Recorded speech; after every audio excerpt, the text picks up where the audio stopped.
DNVR Avalanche pregame show presented by DraftKings Sportsbook. Use code DNVR when you sign up for a new account to get amazing odds boosts every single day. Rudo, Jesse, and Blais coming at you live as the Avs take on the Penguins for the second time. This time in Pittsburgh. In the weirdest home and home of all time. We're going to get to that in a little bit. We will definitely talk about that. But first of all, news of the day. Curtis McDermott signed to a 2-year extension by the Avs, just shy of $1 million AAV. It is a one-way deal. Oh, I thought it was a two-way.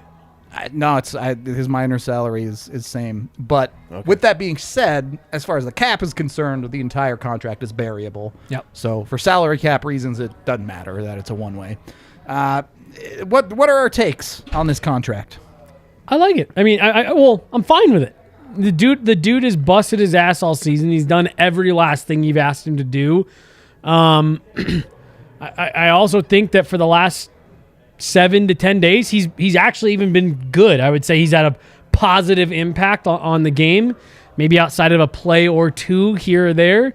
But no, I mean, I'm happy for the guy. I think he's worked hard. I think he's earned every bit of ice that he's gotten. Yeah, he's probably gotten a little bit more playing time because of injuries. Career high games played, career high consecutive games played this year, but I think he's earned every bit of that, and good on him for getting the deal. He's on the Avs to chew gum and kick ass. Yeah. That's what he's here for. Yeah. And there is mission accomplished on both so far, I think. Yeah. I honestly don't even know if his on-ice play matters.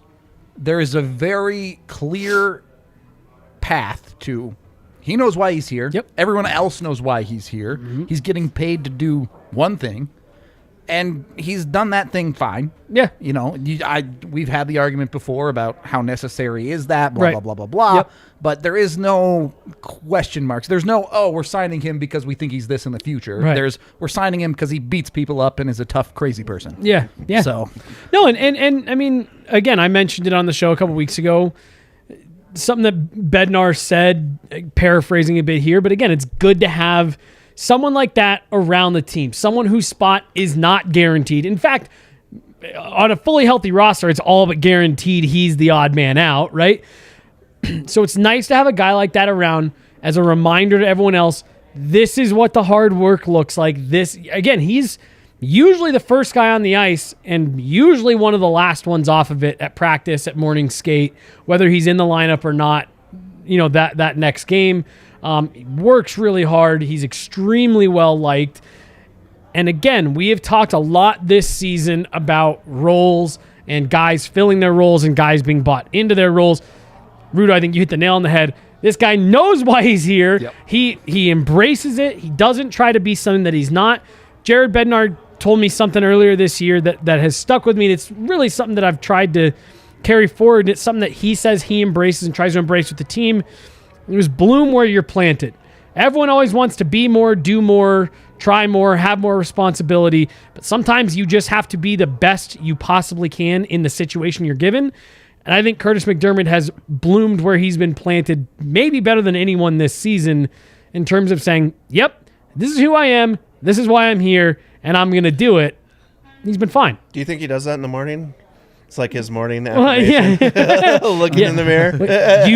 You are doing what you're supposed to. You are good. You're fine. Blossom, McDermott. No, Blossom. Yeah. Do it. Bloom. Does blooming include skating better? Yeah. No. But you know, he was messing around with Newhook earlier this year, and they had him mic'd up, and he told Newhook, he skated up to him, and they were kind of pushing back and forth. He goes, "Do you like milkshakes?"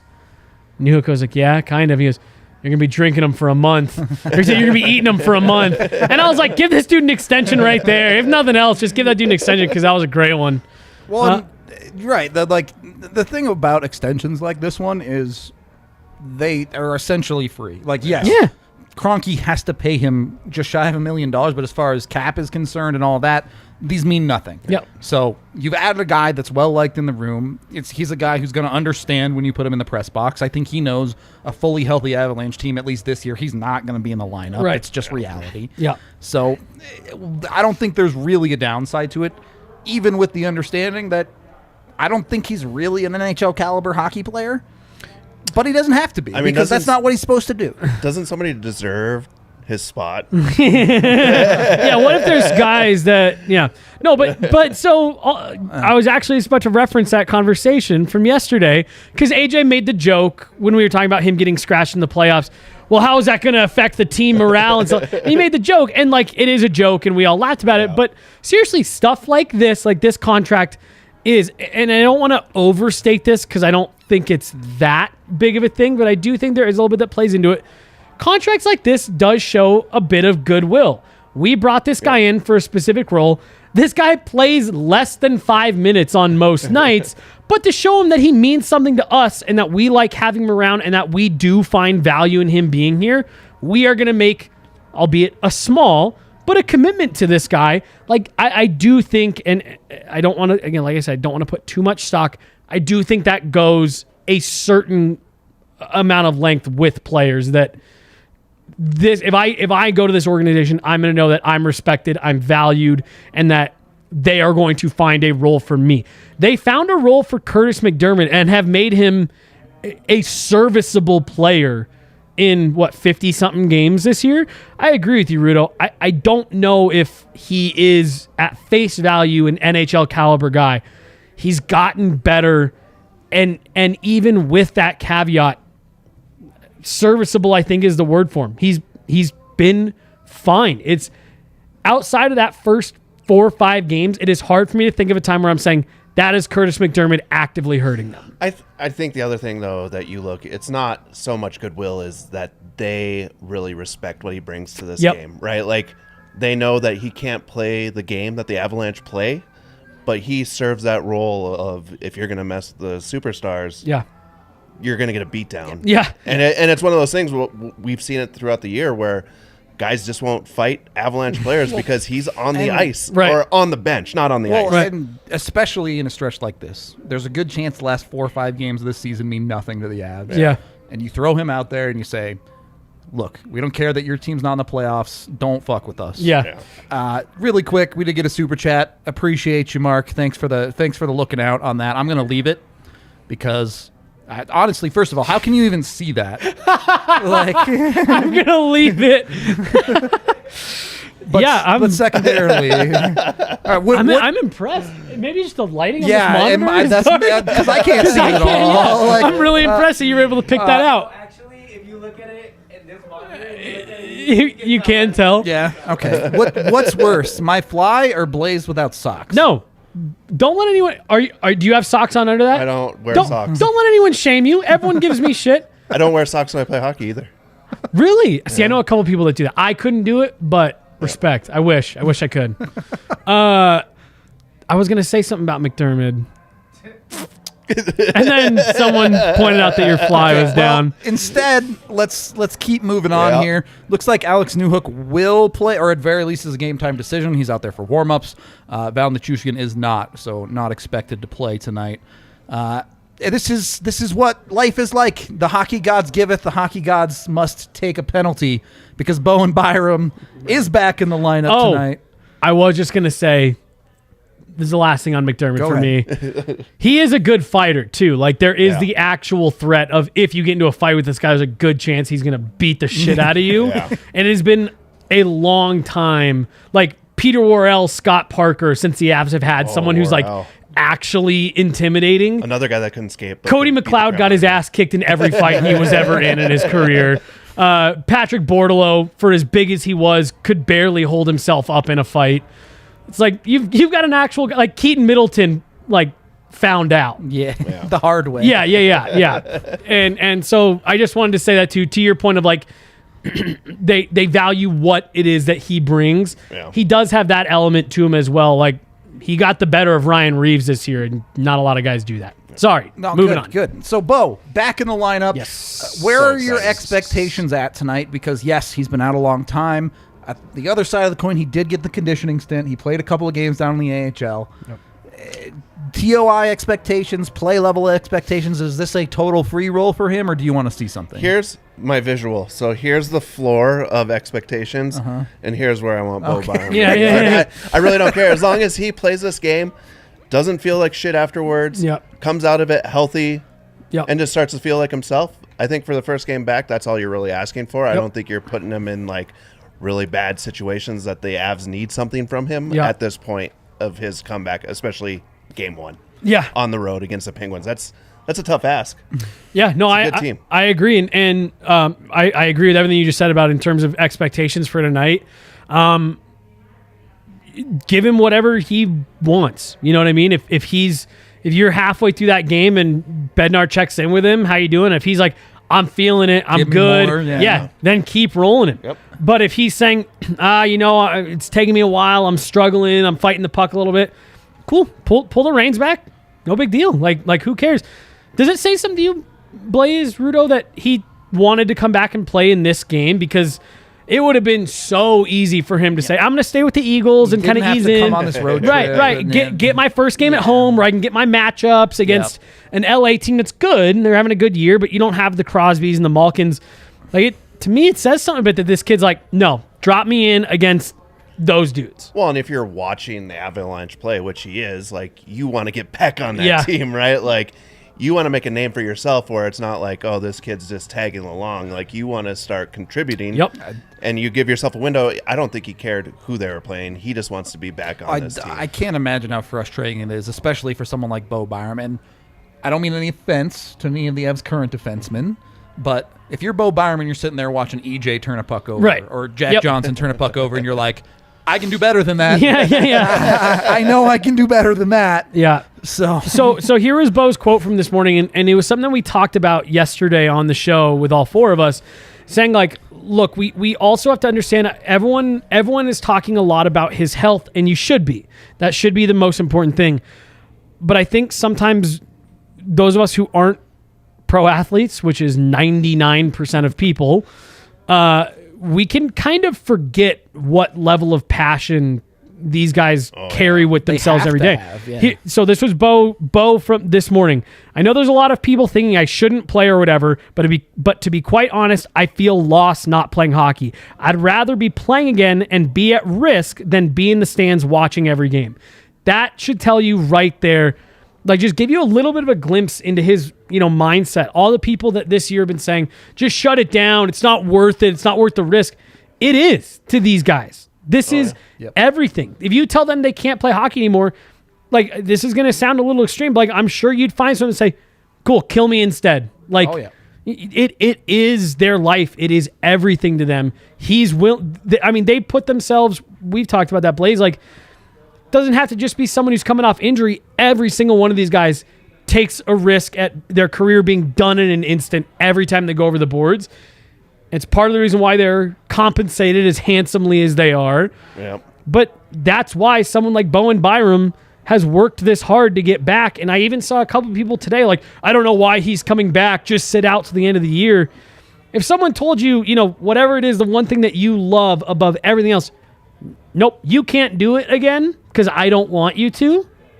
And it's an understanding because I think a lot of people had questions about Bo here because a lot of this conversation was the Avs gave Bo free rein here. They said, look, you get healthy. You tell us when you're ready to come back.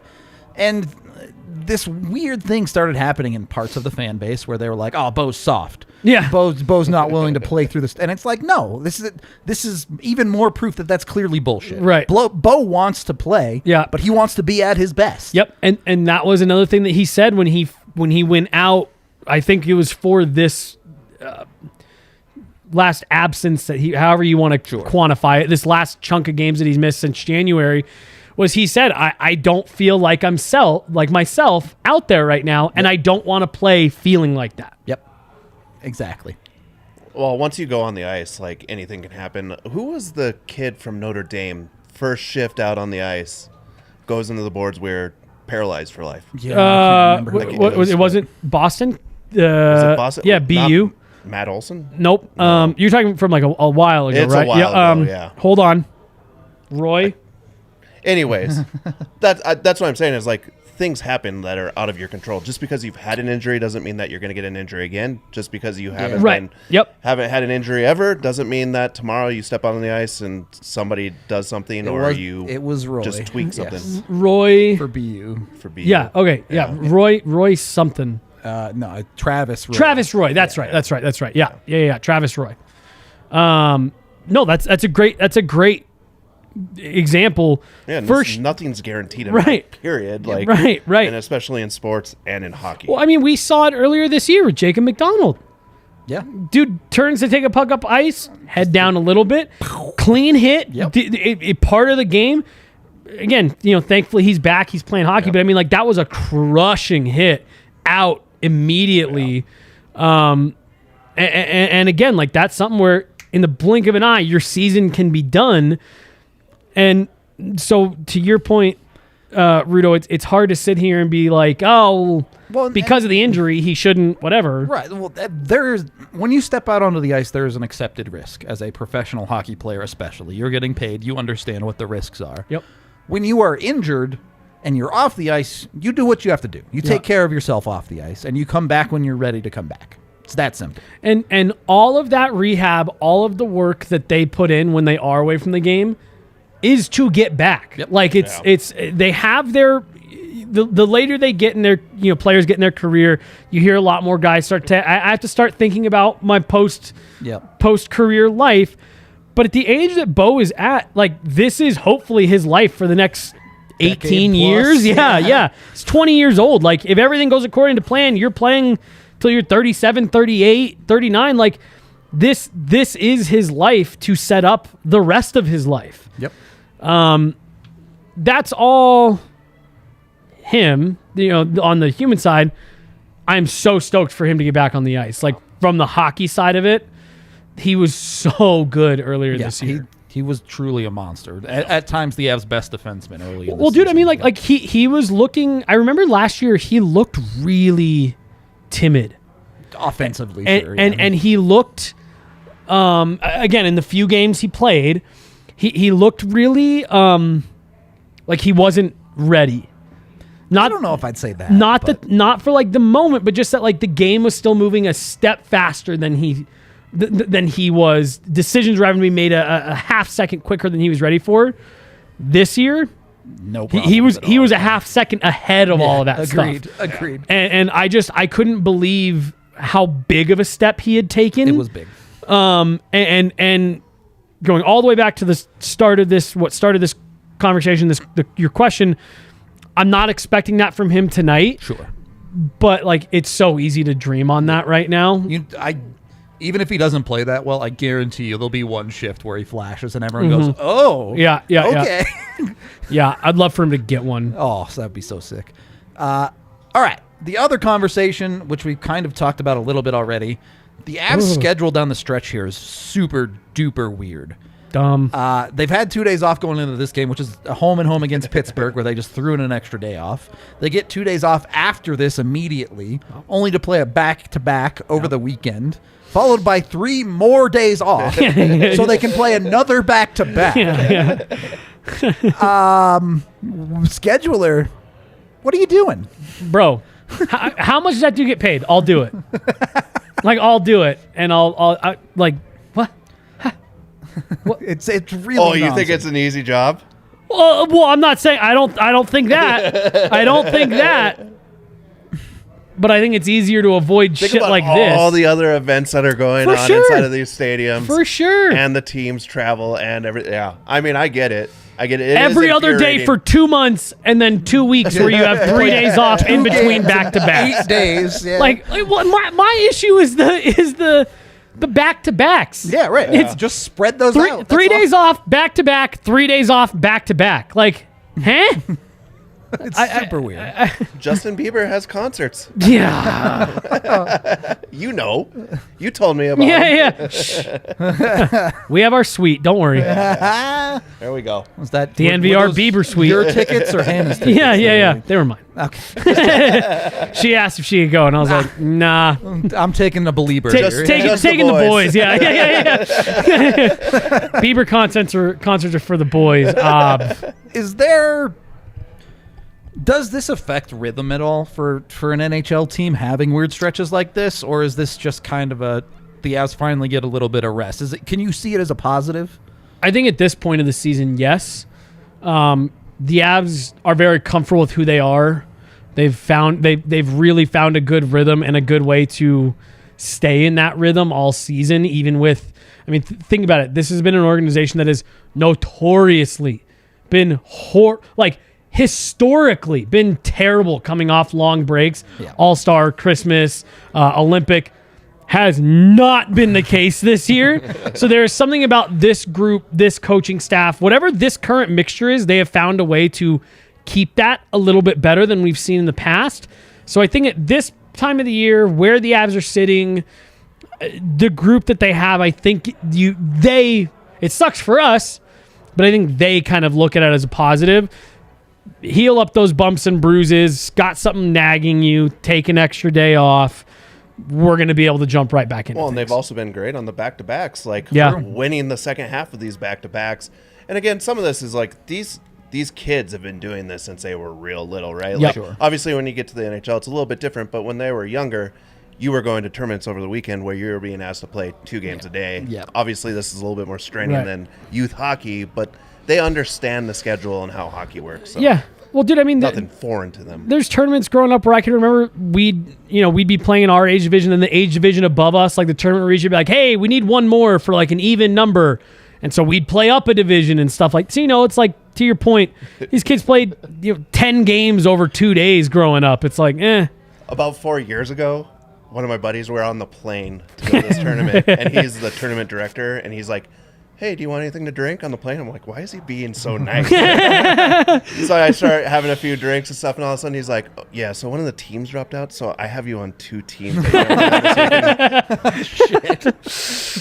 At the end of the weekend, I thought I was going to die. Both teams made it to the championship, and I thought I was going to die. Which teams do you have to play for in the end? Yeah, dude. So there was a weekend that I can remember. I was in high school where we were playing 2 different divisions, same team playing 2 different divisions. Then we had high school going on also.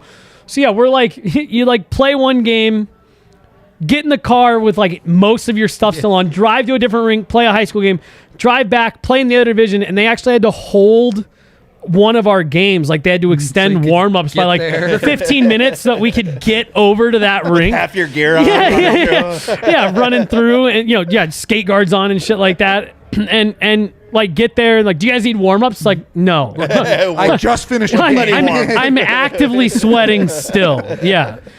All of this to say that to your point, it's tough, but especially if you're going in with 3 days off, the back-to-back shouldn't be much of an issue for these guys, especially with how good they've been. Yeah. Okay, let's get to some bets here. Oh man, we don't have a visual because this is on me, not Yahir. I like to blame Yahir on all this stuff. This is Yahir. He messed up my microphone, and now tell him you were making my EJ graphics instead. I actually was making your EJ graphics, so you will have graphics for that. So that's a good thing. First thing, there is a special on DraftKings tonight, which is basically the city of Denver winning. So it's Denver Nuggets and Colorado Avalanche. Let's go. So that's a parlay that you can do. Yep. Crazy that the odds for the Nuggets are minus 410. Wow. So they're looking good. And minus 105 for the Avalanche, but brings it to a plus 135 or something. Get both dubs. All right, I'll go bet it. So go bet that one. Another one I've got is Darcy Kemper over 29.5 saves.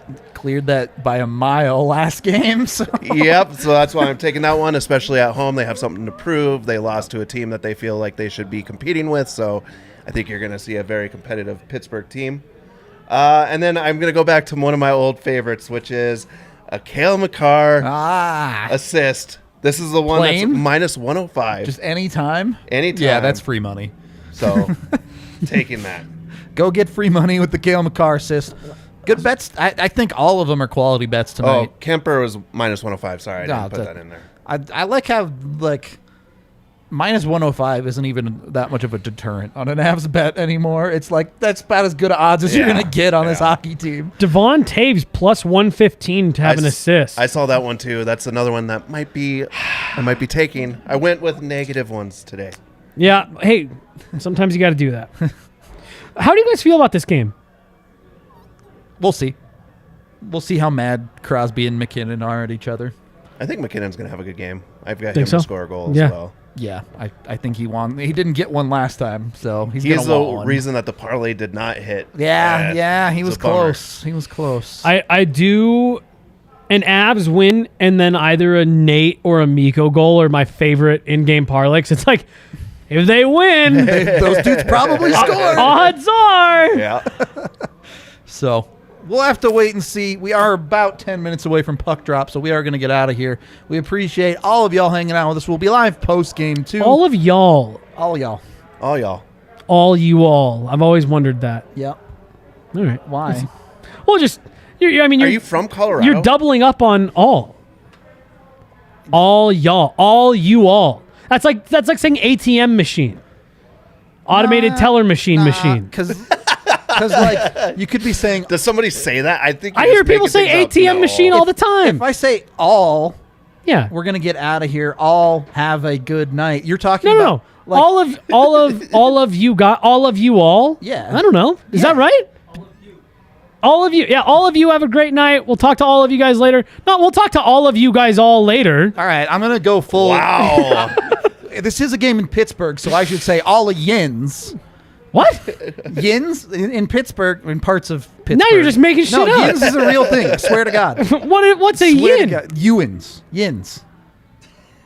What's it? What Never is heard of that? this. You guys have never heard of Yeah, Yinzers? no. End the show. Let's get out of here.